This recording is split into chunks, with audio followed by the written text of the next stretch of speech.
বৰপেটা জিলাৰ অন্তৰ্গত হাউলি মৈৰামাৰা শান্তি বজাৰত স্থানীয় ৰাইজৰ বিশেষ তৎপৰতাত আজি বিয়লি 5 বজাত এগৰাকী ড্ৰাগছ সৰবৰাহকাৰীক আটক কৰিবলৈ সক্ষম হয়।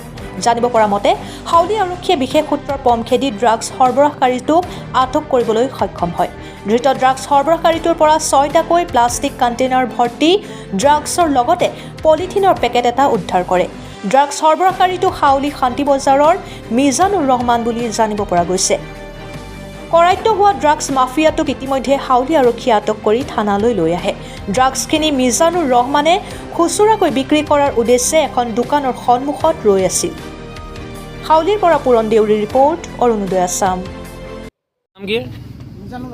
মিজানুর রহমান ঘর কোট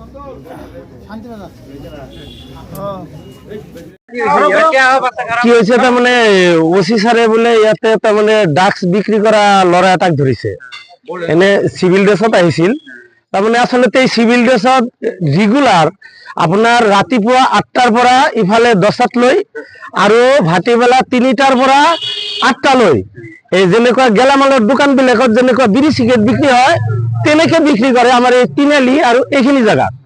তাৰ মানে মই এইটো প্ৰশাসনক কব খুঁজিছো আৰু বিশেষকৈ ৰাইজক শুনাব খুঁজিছো এইটো কি বিড়ি সিগাৰেট বিক্ৰি কৰা সিস্টেম কৰে দিছে নেকি যে ড্ৰাগস বিড়ি সিগাৰেট বিক্ৰি কৰিব পাৰে। যদি তেনেকে কৰিব পাৰে মিডিয়াত লিখি দিয়ক যে ড্রাগস বিক্রি করা নিষিদ্ধ নহয় তেনেহলে ড্রাগস বিড়ি সিগারেটের নিচিনা দোকান খুলি বিক্রি কৰি দিয়ক। হ্যাঁ, মানুহ এজন যদি এটা আহে আপোনাৰ কিবা লাগিব নেকি এনেকে সোধে। এইখিনি জায়গা ইমান জঘন্য হয়েছে যেটো আমি ভাষাত কব নোৱাৰো। ৰেগুলাৰ মোটামুটি 10টাৰ পৰা 15টা পিলপিলি লৈ 3-4 জন আহিব, আহি পেলাই এই তিনালিটোত ৰখি পেলাই একজন আহিব, ইয়াৰ পৰা দাউৰি যাব, যাই পেলাই কিবা লাগিব লগে লগে পেকেটৰ পৰা বস্তুবিলাক ওলাই দিও। আমি চাই থাকো, কৰিম কি? ইয়াতে যদি আমি কিবা কবলৈ যাওঁ নহয়, কিছুমান মানুহ বেকগ্ৰাউণ্ডত এনেকুৱাকে কয় বিজনেছ কৰি আছে, কি অসুবিধা? এইটো বোলে বিজনেছ কৰি আছে। এতিয়া আমি বিচাৰো প্ৰশাসনে এইখিনি জায়গাত ৰেগুলাৰ ৰাতিপুৱা 8টাৰ পৰা 11টাত লৈকে এটা ডিউটি কৰক আৰু ভাটিবেলা 3টাৰ পৰা 7টাত লৈকে ডিউটি কৰক।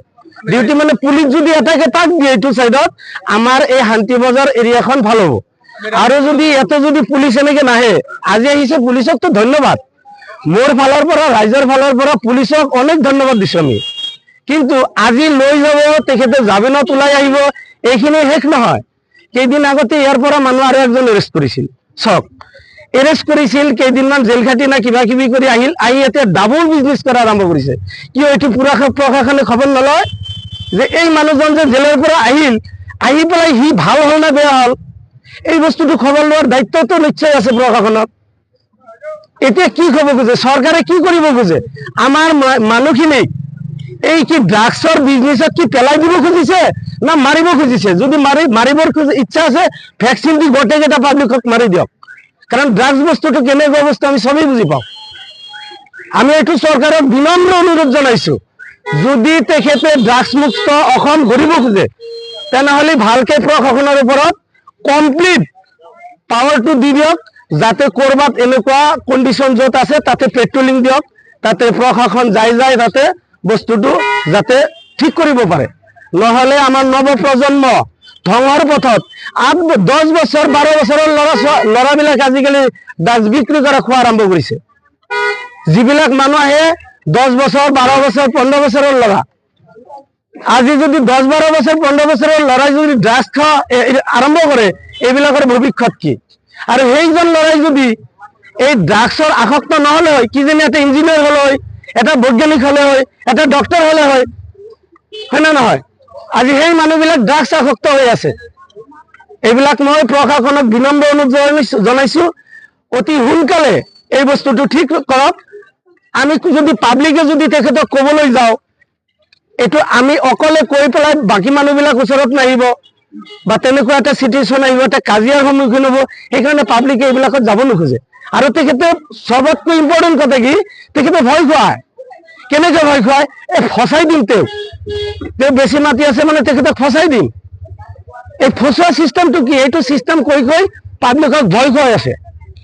তো মই অসম চৰকাৰক অনুৰোধ জনাইছো, ওপৰ মহলৰ পৰা আৰম্ভ কৰি প্ৰশাসনক কঠোৰভাৱে দমন কৰাৰ নিৰ্দেশ দিয়ক। এইটোৱে মই প্ৰশাসনৰ ওপৰত মোৰ অনুৰোধ।